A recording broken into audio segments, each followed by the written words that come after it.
With suitable examples, discuss how environmental pressure groups enhance public participation and responsiveness with regard to environmental policies in India. सबसे पहले हमें ये समझना है कि जो क्वेश्चन है वो कहना क्या चाहता है और हमसे वो क्या एक्सपेक्ट करता है। तो वो ये कह रहा है कि विद सुटेबल एग्जांपल्स। तो सबसे पहली बात, एग्जांपल्स नहीं मांग रहा है, वो कह रहा है कि जो आप चीज समझाने वाले हो उसको विद सुटेबल एग्जांपल समझाना। क्वेश्चन ये नहीं है, क्वेश्चन यहाँ से शुरू होता है। Discuss how environmental pressure groups enhance public participation and responsiveness. मतलब जो ये कह रहा है कि एनवायरमेंटल प्रेशर ग्रुप्स, जैसे GS2 में प्रेशर ग्रुप्स एक टॉपिक है, तो ये क्वेश्चन कह रहे हैं एनवायरमेंटल प्रेशर ग्रुप्स वो क्या करते हैं, वो एनहांस करते हैं पब्लिक पार्टिसिपेशन एंड रिस्पॉन्सिवनेस। मतलब पब्लिक पार्टिसिपेशन का मतलब पब्लिक को इन्वॉल्व करना किन चीज़ों में जो हम एक्टिविटीज़ कर रहे हैं उसमें, एंड रिस्पॉन्सिवनेस कि आके जो एक्टिविटीज़ कर रहे हैं, सोसाइटी कर रही है, सिविल सोसाइटी कर रही है, गवर्नमेंट कर रही है, एडमिनिस्ट्रेशन कर रही है, तो उसमें पब्लिक की रिस्पॉन्सिवनेस निकालना कि अगर हम कुछ कह रहे हैं, कुछ सोसाइटल, कुछ इन्वायरमेंटल काम करने के लिए, तो क्या पब्लिक रिस्पॉन्स दे भी रही है या नहीं दे रही है। तो पब्लिक जो प्रेशर ग्रुप्स हैं, एनवायरमेंटल प्रेशर ग्रुप्स स्पेसिफिकली, वो कैसे काम करती हैं पब्लिक पार्टिसिपेशन को, पब्लिक रिस्पॉन्सिवनेस को बढ़ाने में with regard to environmental policies in India. मतलब कि अगर हमने एनवायरमेंटल पॉलिसीज बनाई है कि जैसे पल्यूटर पे प्रिंसिपल, जैसे प्लास्टिक को बैन कर देना, तो उन सब चीज़ों में पब्लिक पार्टिसिपेशन हो रहा है या नहीं हो रहा है। क्योंकि देखिए अल्टीमेटली कोई भी आप पॉलिसी बना लो, आपको मैक्सिमाइज करना है पब्लिक पार्टिसिपेशन, तभी वो पॉलिसी सक्सेसफुल हो सकती है, अदरवाइज वो पॉलिसी सक्सेसफुल नहीं हो सकती। और पब्लिक पार्टिसिपेशन बढ़ाने के लिए प्रेशर ग्रुप जो होते हैं वो बहुत इंपॉर्टेंट काम करते हैं वैसे वो, क्योंकि वो एक सिविल सोसाइटी का पार्ट होते हैं। तो ये क्वेश्चन जो कह रहा है, ये कह रहा है जो एनवायरमेंटल प्रेशर ग्रुप्स हैं वो एनवायरमेंटल पॉलिसीज़ के लिए पब्लिक पार्टिसिपेशन एंड रिस्पॉन्सिवनेस कैसे बढ़ाते हैं। तो सबसे पहले क्वेश्चन समझ आना चाहिए, उसी के बाद आंसर समझ आ सकता है। अब आपने इंट्रोडक्शन कैसे स्टार्ट करी, आपने इंट्रोडक्शन करी in Dehradun coring case and Vellore community welfare case. चलिए आपने ये शुरू किया एज एन एग्जाम्पल देके, फिर आपने लिखा judiciary has highlighted the right to environment as an inevitable fundamental right where pressure groups play significant role in true realisation of the same. First of all, अगर हम कहते हैं कि आप फैक्ट बेस्ड आंसर लिखिए तो बहुत अच्छी बात है, लेकिन आप फैक्ट्स गलत तो मत कोट कीजिए ना। वेल्लोर कम्युनिटी वेलफेयर केस नहीं है, वेल्लोर सिटीजन वेलफेयर केस है, तो इसीलिए ये तो बिल्कुल ही गलत हो गया। जैसे आपके प्रीलिम्स में नेगेटिव मार्किंग होती है, वैसे आपको मेंस में भी नेगेटिव मार्किंग मिल जाती है जब आप गलत आंसर्स लिखते हैं तो इसीलिए एक तो आपने ये गलत लिख दिया। दूसरी बात, हमेशा हम आपसे ये कहते हैं, चाहे प्रीलिम्स हो चाहे मेंस हो, आप extreme statements, extreme views avoid कीजिए। आप लिख रहे हैं highlighted the right to environment as an inevitable fundamental right. Inevitable fundamental right, इतनी एक्सट्रीम स्टेटमेंट्स आप क्यों यूज़ कर रहे हैं। Where pressure groups play significant role in true realisation of the same. अगर आप दोनों केस लॉज को पढ़ेंगे तो क्या उन केस लॉज में प्रेशर ग्रुप्स की बात करी गई है स्पेसिफिकली, और इतना कहा गया है कि pressure groups play a significant role. तो ये सब चीज़ें हम इतना बड़ा हम गैमल नहीं खेल सकते। इफ़ यू आर 100% श्योर तभी आप उसमें जाएं, अदरवाइज आप एक सिंपल प्लेन इंट्रोडक्शन भी लिख सकते हैं। चलिए फिर आपको मतलब बात शुरू करी, environmental pressure groups enhance public participation and responsiveness. तो ये इसका क्या मतलब हुआ, इसमें आप ये तो लिखिए कि how environmental pressure groups enhance public participation and responsiveness, तभी तो कुछ तो लिंक बनेगा ना। अब देखिए, अब आपने लिखा कि first Bombay natural history society, उन्होंने कुछ किया, फिर आपने लिखा सेकंड मानदेशी फाउंडेशन, उन्होंने कुछ किया, थर्ड वाटर कंजर्वेशन, कुछ हुआ, wetland conservation by international pressure groups, popular agitation by Chilika बचाओ आंदोलन, wildlife trust of India. तो देखिए आप क्वेश्चन की थीम तो समझे ही नहीं, आपने इतने फैक्ट्स दिए, आपके पास फैक्ट्स हैं, बहुत अच्छी बात है, लेकिन अगर आप थीम तो समझिए ना। क्वेश्चन की थीम ये है कि how environmental pressure groups enhance public participation. तो आपको पहले अपना रीज़न लिखना है, पहले आप रीज़न लिखिए, उसके बाद फॉलो कीजिए उसको फैक्ट से या फिर एग्जाम्पल से, समझे। अगर आप पहले फैक्ट और पहले एग्जाम्पल लिखते हैं और उसके बाद रीज़न लिखते हैं, रीज़न लिखना ही भूल जाते हैं क्योंकि टाइम और स्पेस नहीं होता एग्जाम में, तो बहुत दिक्कत हो जाती है, क्योंकि मार्क्स नहीं मिलते हैं, क्योंकि आप क्वेश्चन ही एड्रेस नहीं कर पाते।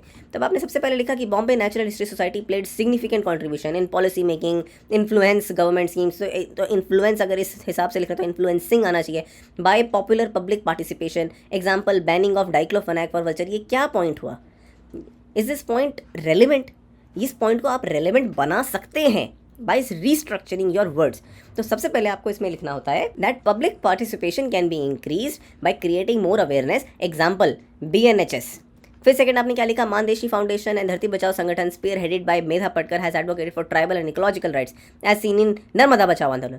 ये आपने क्या पॉइंट लिखा है, या तो आप इसको क्लियरली लिखिए कि आपने that environmental pressure groups create public sympathy, create public awareness, उनको जागरूक बनाना, उनको अवेयर बनाना, and create allow and encourage them to participate more in government actions in societal policies, for example this and this. तो ये आपका point strong बनता। उसके बाद आपने क्या लिखा, वाटर कंजर्वेशन बाय जल स्वावलंबन society in Rajasthan and Pani Panchayat groups organised by civil societies in Maharashtra for water conservation. ये तो कोई पॉइंट ही नहीं बना। Okay, so I am waiting की आंसर कहाँ है। आपने कहा वाटर कंजर्वेशन बाय जल स्वावलंबन society in Rajasthan and Pani Panchayat groups organised by civil societies in Maharashtra for water conservation. Okay, but where is the answer. फिर आपने लिखा wetland conservation by international pressure groups like wetland international collaboration in Amrit Sarovar scheme. Okay, but where is the answer. Popular agitations by pressure groups like Chilika Bachao Andolan, Apiko movement in Karnataka. Okay, but where is the answer? Wildlife Trust of India, Elephant Family and BirdLife International for creating awareness among public and influence public policy. So awareness among public about what? Influence public policy about what? आप ये कह सकते हैं कि they influence public policy by bridging the gap between the administration and the public requirements. ऐसे आप लिख सकते हैं, क्योंकि यही तो काम होता है ना उनका अल्टीमेटली। और उनका काम ही क्या होता है, उनका काम ही यही होता है कि वो जो दो ग्रुप्स हैं एडमिनिस्ट्रेशन और पब्लिक दोनों को कनेक्ट करें और जो दोनों की नीड्स हैं, रिक्वायरमेंट्स हैं, लिमिटेशंस हैं, जो कैपेसिटीज़ हैं उनको कनेक्ट करें। अल्टीमेटली काम तो यही होता है और इसी हिसाब से एक सोसाइटी बेटर तरीके से ऑपरेट करती है। That is why pressure groups are important. So आपका क्वेश्चन क्या था कि civil services reforms must go beyond recruitment and standardise training. तो आप ये लिखिए कि that the 21st century today offers unprecedented challenges in terms of climate change, societal demands for which civil services reforms must go beyond recruitment standardized training। कुछ ऐसा बना के आप इंट्रोडक्शन लिखिए। फिर आपने लिखा Baswan committee highlighted the need of lateral entry and domain expert in services to tackle emerging challenges. क्या है ये इमर्जिंग चैलेंजेस, क्या होते हैं? वही तो पूछा है क्वेश्चन में, चेक कर लीजिएगा एक बार, fact check. Second ERC suggested for 360-degree review at intervals of 14 and 20 years of service to improve accountability। क्या है ये? आपको पहले भी बताया, आपको पहले आर्ग्यूमेंट देना है, उसको फॉलो करना है फैक्ट से, उल्टा नहीं चलाना। पहले फैक्ट देना है फिर आर्ग्यूमेंट नहीं देना, पहले आर्ग्यूमेंट देना है फिर लिखना है फैक्ट।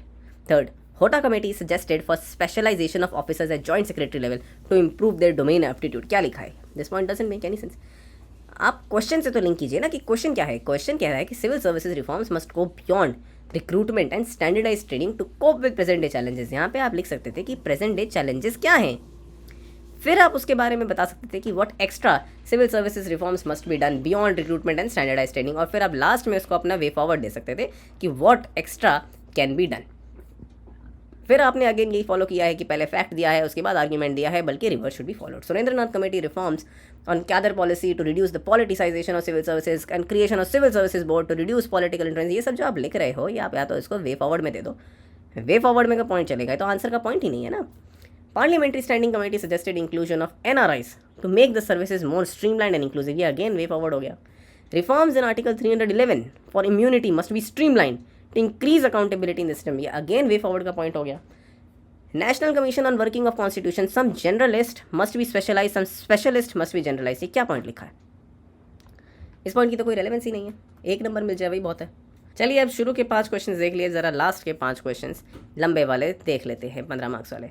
आपने कहा the institutions of eminent schemes was conceived to develop world class centres of higher education in India, but 6 years later it is yet to become the game changer it was intended to be discussed। बिल्कुल irrelevant question है, ऐसा question mains में कभी नहीं आ सकता। Answers irrelevant हैं तो questions भी बिल्कुल ये इररेलेवेंट है। ये सब again repeating mock answers copy हैं जो हमने रैंक 1 की आंसर कॉपी रिव्यू करी थी, इसमें आप लोगों को कन्फ्यूजन हो रही थी कि ये मॉक आंसर्स कॉपीज़ हैं। यस, ये मॉक आंसर्स कॉपीज़ हैं, लेकिन हाँ हम ये देखना चाहेंगे कि जो रैंक 2 की आंसर कॉपी है वो रैंक 1 की आंसर कॉपी से ज़्यादा इसमें फ्लेयर है, ज़्यादा वेराइटी है, ज़्यादा फैक्ट्स है और एक बेटर आंसर कॉपी के रूप में नज़र आ रही है। But again this mock answers copies हैं, रियल कॉपी में क्या लिखा होगा, उन्होंने कैसे प्रेजेंट किया होगा, we are not aware about that.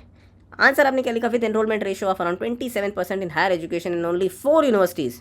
कब का डेटा दे रहे हो आप? इंस्टीट्यूट ऑफ एमिनेंस, ऊपर से देख तो लेते इंस्टीट्यूट ऑफ एमिनेंस नहीं है, has larger scope to achieve its intended goals. पहली बात तो अगर डेटा कब का दे रहे हो, डेटा तो फैक्ट तो सोर्स करो कि कब का डेटा दे रहे हो, कहाँ का डेटा दे रहे हो। Importance of institute of eminence, अरे जब इंस्टीट्यूशन ऑफ एमिनेंस लिखा है तो स्कीम का नाम तो ठीक लिखो ना। वर्ल्ड क्लास एजुकेशनल फैसिलिटीज़ क्या होती हैं, लिखिए तो सही। In terms of ICT infrastructure, in terms of teacher student ratio, in terms of internet connectivity. उसके बाद augment research ecosystem form current 1% less GDP expenditure. क्या लिख रहे हैं ये? Institution of eminence, augment research ecosystem from current less than 1% GDP, कुछ nothing clear. More inclusive to various sections, what is this more inclusive? Reduce industry academia gap, how? यही तो पूछा है।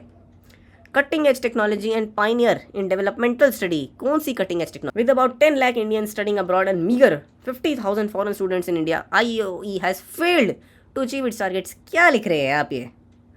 Fail to achieve the targets कोई public policy कर सकती है क्या? अरे वो लैग कर सकती है किसी चीज़ में, उसको आप इंप्रूव करेंगे। इसीलिए तो आपको सिविल सर्विसेज ज्वाइन करने का एक मौका दिया जा रहा है कि आप समझें कि स्कीम क्या है, उसकी पॉजिटिव्स क्या है, उसके अभी तक चैलेंजेस वो क्या फेस कर रहा है और आप क्या वे फॉरवर्ड लेके आएंगे। Please try to avoid such extreme statements. Shortcomings in IOE, हाँ तो ये लिख देते ना, फिर इसमें लिख के नेगेटिव मार्किंग क्यों ले रहे हो? Lack of execution and funding, no real change in curriculum and academic structure. Wow, research ecosystem remains lackadaisical. क्या से पॉइंट्स लिख रहे हैं आप? अगर पॉइंट्स नहीं आते हैं तो प्लीज़ पेज सेव कीजिए, टाइम सेव कीजिए, अपना भी, एग्जामिनर का भी। उसके बाद overlapping schemes like imprint, Haifa. पहली बात तो how is Haifa and imprint overlapping scheme, please explain. उसके बाद राष्ट्रीय उच्चतर शिक्षा अभियान, नेशनल रिसर्च फाउंडेशन। पहले तो how is IMPRINT and national research foundation overlapping scheme, पहले तो आप मुझे ये बताइए। जो science and engineering research board था, that has been converted into Anusandhan national research foundation and it is a game changer.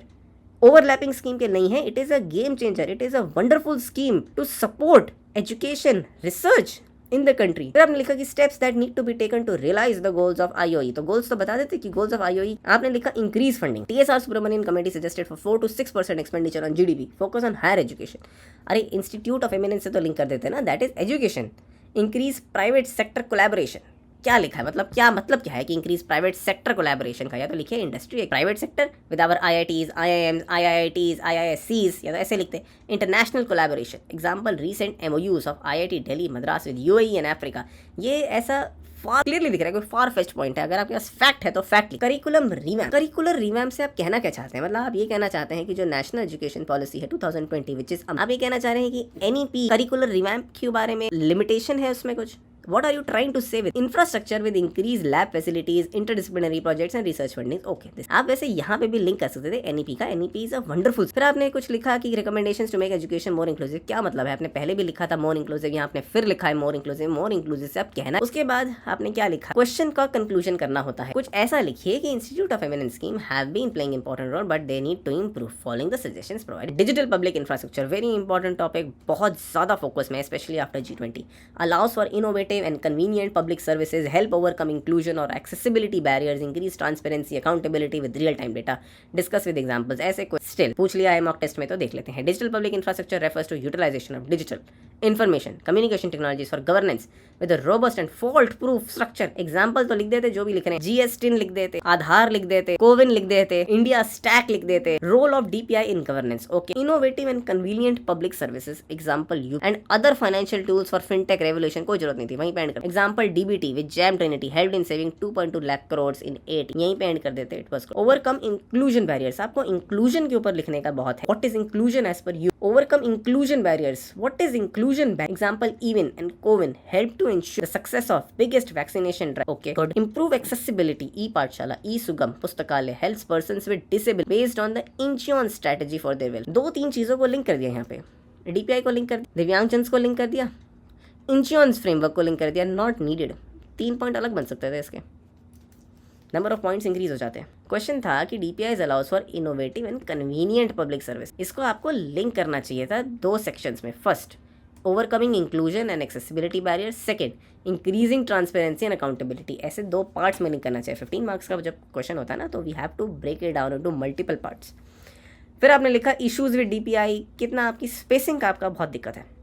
यहाँ पे स्पेसिंग कितनी खुली है, यहाँ पे बहुत है, यहाँ पे बिल्कुल it's so highly packed. 15 marks के क्वेश्चन में स्पेसिंग अच्छी दिखनी चाहिए। It matters. फिर आपने लिखा, क्या लिखा है? Is this a research paper? No. Are you writing a book? No. You are answering a civil services examination answer. What is digital apartheid relevant? Vulnerable communities like women, Dalits, elderly, tribal, excluded. क्या लिख रहे हैं? DPIs बनाया है inclusion के लिए, यही तो आपने ऊपर लिखा है, ओवरकमिंग इंक्लूजन बैरियर्स। एक्सक्लूडेड का क्या मतलब होता है? Loopholes in the system, infrastructure issues, low penetration of reliable internet in rural areas. यहाँ पे लिखना चाहिए था कि internet penetration still hovering around 40%। Digital literacy, lack of local languages. अरे इतना फोकस है to improve on multilingualism. We have जुगलबंदी app, we have अनुवादिनी AI apps, उनका काम ही यही है। This is the purpose that they want to solve. Lack of interoperability. What do you trying to infer by interoperability here? Threats of malware and cyber attacks. Obviously, cyber security concerns कर लेते हैं। Way forward आप कह रहे हैं second ARC independent review. Second ARC ने independent review of utilise 4 lakh common service centres. क्या utilise तो कर ही तो रहे हैं utilise. Digital literacy example Microsoft cyber Shiksha. अरे क्लिकिए increasing digital literacy through Microsoft public private partnership, robust IT policy. इसमें आपको 15 मार्क्स हैं तो आपको 4 मार्क्स मिल जाने चाहिए, उसके ऊपर आप नहीं पहुंच पाएंगे। अगर आपको 15 मार्क्स में से you should get maximum around 8, 9, 10 आपको टच करना चाहिए। Besides legislation, full realisation of the right to health for all in India demands plugging of social, financial and infrastructural gaps examine. Question आपको कह रहा है कि बिसाइड्स लेजिस्लेशन मतलब law के अलावा अगर हम राइट टू हेल्थ की बात करते हैं, हमें सोशल, फाइनेंशियल, इंफ्रास्ट्रक्चरल गैप से वर्क करना है। सबसे पहले आपको इनको तीनों को ब्रेक डाउन करना है 3 पार्ट्स में, सोशल, फाइनेंशियल, इंफ्रास्ट्रक्चर। उसके बाद आपको लिखना है वे फॉरवर्ड और कंक्लूजन करना है, ऊपर इंट्रोडक्शन देना है, दैट्स इट। आराम से 10 नंबर का क्वेश्चन है, सो इजी क्वेश्चन। क्या लिखते हैं बाप, आपने केस लॉ दिया, उसके बाद दिया right to health as a fundamental right. क्या लिखा है, ये क्वेश्चन ही नहीं था, ये कोई क्वेश्चन की डिमांड थी, 0 मार्क्स। फिर आपने लिखा various gaps in realising right to health for all. क्या लिखा है, सोशल में आप लिखते हैं women debarred from health care and sanitation. बिल्कुल रॉन्ग, कोई डिबार नहीं किया है हमने, we are a welfare state, we have not debarred anyone. इसको बेटर फ्रेमिंग कीजिए इस पॉइंट को। Although encouraging institutional birth at 89%। क्या कहना चाह रहे हैं, यार यू राइटिंग पॉजिटिव और are writing negative. Abortion unsafe happen every 8 minutes. तो क्या कहना क्या चाह रहे हैं, are you including this in right to health. Social में जब हम बात करते हैं ना तो हमें वो लिखना होता है मार्जिनलाइजेशन। सोशल में बात करते हैं सोशल एक्सक्लूजन। सोशल में हम बात करते हैं दीज पॉइंट्स 33% स्टंटिंग, 18% वेस्टिंग के ऊपर आने चाहिए। वुमेन डिबार्ड नहीं कर दिए हैं।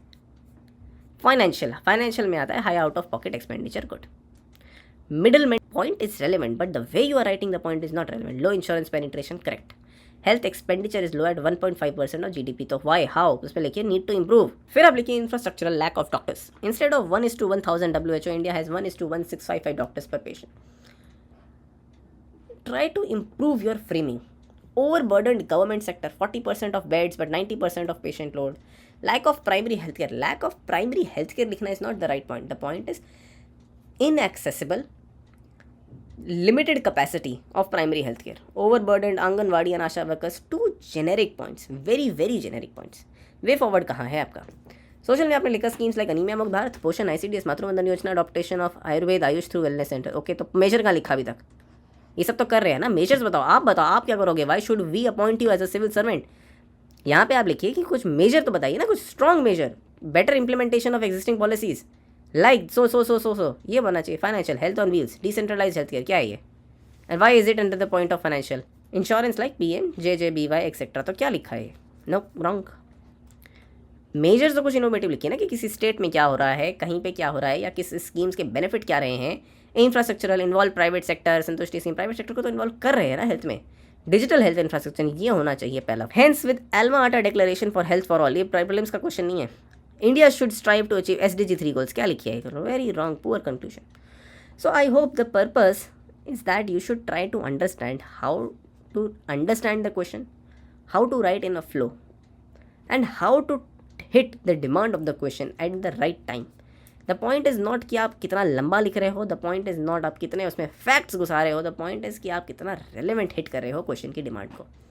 सो बहुत डिमांड थी इन पेपर्स डिस्कस करने की, जो इनका ये हमने रैंक 2 का GS पेपर 2 का mock answer test copy discuss किया। इनके जो आंसर्स हैं जो हमने रैंक 1 की आंसर कॉपी मॉक डिस्कस करी थी उनसे मच बेटर हैं, लेकिन there is a lot of learning that you can take in order to improve your answer writing skills. So अगर आपको ये सीरीज़ अच्छी लग रही है please let me know in the comment section. हम और सीरीज़ बनाएंगे, द पर्पस इज़ की दैट हम अपनी आंसर राइटिंग को इम्प्रूव कर सके। अभी हम ग्रेजुअली ये भी शुरू करेंगे कि हम एक गूगल ड्राइव का सिस्टम बनाएंगे जहाँ पे आप अपनी मॉक आंसर कॉपीज़ अपलोड कर सकते हैं, and then we will review your mock answers anonymously हम करेंगे, so that you get a feedback on your answer writing skills. Everything will be free, कुछ भी पेड नहीं होगा, so you don't have to worry. But the point is you start writing. Mains आने वाला है सितंबर 2024 में। The purpose is you start writing, read your own answers more and more and more, try to come up with innovative points, try to come up with more better targetable lines, and just keep practising. ऐसे answers अगर आप देख रहे हैं, and I hope they must have written better answers in the real answer sheet. So आप भी अपना इसको इंप्रूव करें, कि stay positive, you will surely get selected. Thank you, see you in the next video.